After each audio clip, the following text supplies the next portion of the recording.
భారతదేశంలో కూడా మొదటి శివాలయంగా ఈ ఆలయం ఉండడం. స్వామివారి శివలింగం కూడా నవపాషాణ దక్షిణ కాశీగా పిలువబడే కాళహస్తి మార్గం గుండా వచ్చి స్వామివారికి అభిషేకం 65వ సంవత్సరంలో కూడా గర్భాలయంలోకి నీళ్లు వస్తాయి.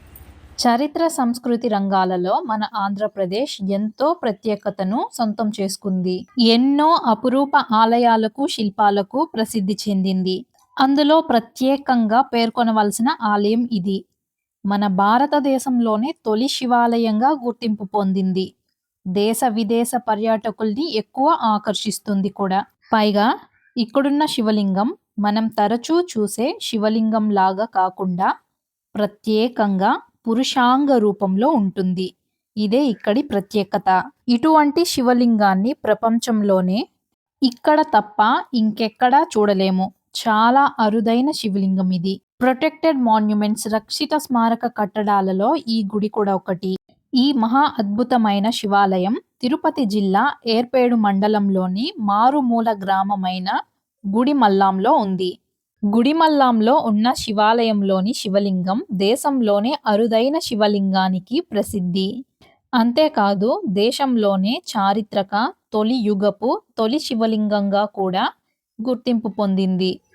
ఈ శివలింగం క్రీస్తు పూర్వం 2-1 శతాబ్దముల నాటిదని పురాతన పరిశోధకులు తెలిపారు. ఈ గుడి గర్భాలయంలో లింగ రూపం పైనున్న శివుడు శ్రీ పరశురామేశ్వరుడిగా పూజలందుకుంటూ ఉంటాడు. విశాలమైన ఈ దేవాలయ ప్రాంగణంలో చిన్న గుళ్ళు కూడా ఉన్నాయి. ఈ ఆలయానికి పక్కనే అమ్మవారి దేవాలయం ఉంది. అమ్మవారి దేవాలయం పక్కనే శ్రీ వల్లి దేవసేన సమేత కార్తికేయ స్వామి గుడి కూడా ఉంది. వీటితో పాటు సూర్యనారాయణ దేవాలయం కూడా. ఆలయములో ఉన్న గర్భాలయము అర్ధమండప మహామండపాల కంటే పల్లాంగా ఉండటం వల్ల ఈ ఊరికి గుడి పల్లాం అనే పేరొచ్చింది. గుడి పల్లాం రాను రాను గుడి మల్లాంగా పిలువబడిందని స్థానికులు అంటుంటారు.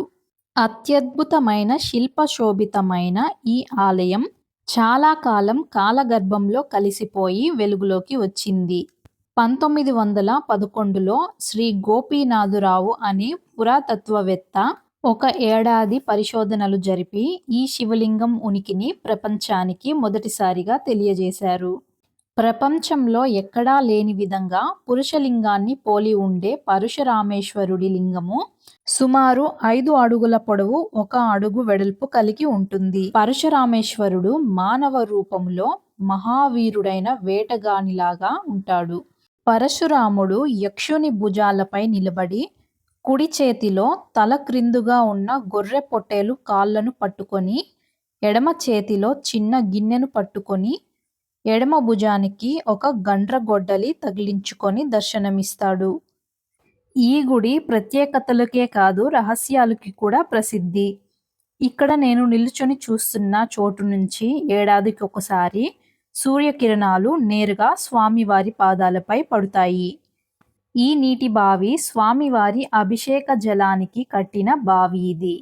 ఈ బావి క్రీస్తు శకం 13-14 శతాబ్ద యాదవరాయల కాలానికి చెందింది. ఈ ఆలయ రహస్యాలు ప్రత్యేకతల గురించి ఇక్కడ స్వామివారికి పూజ చేసే పురోహితుల గారిని అడిగి తెలుసుకుందాం. త్రిమూర్తులు కొలువై ఉన్నారు. కింద రాక్షస అవతారంలో ఉన్న బ్రహ్మ, మధ్యలో పరశురాముడు, పైన మానవుడి పురుషలింగాకృతిలో కూడా ఈశ్వరుడు. బ్రహ్మ విష్ణు మహేశ్వరుడు త్రిమూర్తులు కూడా స్వామివారి విగ్రహంలో కొలువై ఉన్నారు. స్వామివారి శివలింగం కూడా నవపాషాణ శివలింగం. సుమారు 2600 సంవత్సరాలకు పూర్వం నాటిది కూడా ఈ శివలింగం. దేవాలయాన్ని చోళరాజులు పల్లవరాజులు ఆ కాలంలో నిర్మించిన దేవాలయం. శివలింగంలోకి 60 సంవత్సరాలకి ఒకసారి గర్భాలయంలో కూడా దక్షిణ కాశీగా పిలువబడే కాళహస్తి స్వర్ణముఖి నది కూడా భూగర్భ మార్గం గుండా వచ్చి స్వామివారికి అభిషేకం అవుతుందన్నమాట. ఇక్కడ అది చివరిసారిగా 2005 డిసెంబర్లో ఆ విధంగా అభిషేకం జరిగింది. ఇంకా 2065వ సంవత్సరంలో కూడా గర్భాలయంలోకి నీళ్లు వస్తాయి. సంవత్సరంలో ఒకరోజు సూర్యకిరణాలు స్వామివారి పదాలు తాకుతాయి. నంది వెనకాల హోల్స్ నుంచి వచ్చి ఉత్తరాది నుంచి దక్షిణాయనం మారిన రోజున జూలై మాసంలో 15వ తారీఖు నుంచి 21వ తారీఖు మధ్యలో ఒక రోజులో కూడా సూర్యకిరణాలు స్వామివారి పదాలు తాకుతాయి. శివలింగంలో పరశురాముడు ఈశ్వరుడు కలిసి ఉన్నారు కనుక పరశురామేశ్వరుడు అని స్వామివారి నామధేయం. మన భారతదేశంలో కూడా మొదటి శివాలయంగా ఈ ఆలయం ఉండడం కూడా ఒక విశేషం అన్నమాట. ఓ నమః శివాయ. విన్నారు కదా, స్వయాన స్వర్ణముఖి నది వచ్చి స్వామివారి పాదాలను తాకి అభిషేకం చేసి వెళ్తుందంట. ఇలాంటివి జరుగుతుండడంతో ఈ ఆలయాన్ని ఎన్నో అంతు చిక్కని రహస్యాలకు ప్రసిద్ధి అంటుంటారు. గర్భగుడిలో ఉన్న శ్రీ పరశురామేశ్వర స్వామి అచ్చం ఇలాగే ఉంటారు. నేను బయట ఉన్న ఫోటోలో చూపిస్తున్నాను మీకు. ఇక్కడ ఈ ఫోటోలో ఎలాగైతే ఉన్నారో అచ్చం ఇలాగే మనకు దర్శనమిస్తూ ఉంటారు. ఈ ఫోటోలో ఉన్న స్వామివారికి, గర్భగుడిలో ఉన్న స్వామివారికి ఎలాంటి తేడాలుండవు. ఇక్కడ ఎలాగైతే స్వామివారు ఉన్నారో అలాగే గర్భగుడిలో మనకు దర్శనమిస్తారు. ఈ ఆలయంలో గర్భగుడి గజపృష్ఠాకారంలో ఉంటుంది. ఈ ఆలయం క్రీస్తు పూర్వం 2వ శతాబ్దపు కాలం నాటిదని చరిత్రకారులు అంటుంటారు. తవ్వకాలలో లభ్యమైన శాసనాల ఆధారంగా ఇప్పటిదాకా లభ్యమైన శివలింగాలలో ఇదే అత్యంత పురాతనమైనదిగా పరిశోధకులు చెబుతున్నారు. ఇక్కడ కనిపించే శాసనాల ఆధారంగానే దీన్ని పరశురామేశ్వర ఆలయంగా పేర్కొన్నారు. చోళ, పల్లవ, గంగ పల్లవ రాయుల కాలంలో దీపధూప నైవేద్యాలతో కలకలలాడిన ఈ ఆలయాన్ని 1954వ సంవత్సరంలో గుడిని గ్రామస్తుల నుంచి ఆర్కియాలజీ సొసైటీ ఆఫ్ ఇండియా స్వాధీనం చేసుకుంది. స్వాధీనం తర్వాత పూజలు ఆగిపోయి తర్వాత 2009వ సంవత్సరంలో పూజలు పునఃప్రారంభం అయ్యాయి. అప్పటి నుంచి గ్రామస్తులు ఇప్పటి వరకు ఎంతో ఘనంగా పరశురామేశ్వర స్వామికి పూజలు జరిపిస్తూ ఉన్నారు. ఇక టెంపుల్ టైమింగ్స్ వచ్చేసి morning 6 AM to evening 8 PM వరకు ఓపెన్లో ఉంటుంది ఎవ్రీడే. లొకేషన్ లింక్ని డిస్క్రిప్షన్లో ఇస్తాను, చెక్ చేసేయండి. ఈ పరశురామేశ్వర దేవాలయంలో ప్రతి శివరాత్రికి ఎంతో ఘనంగా పూజలు జరుగుతాయి.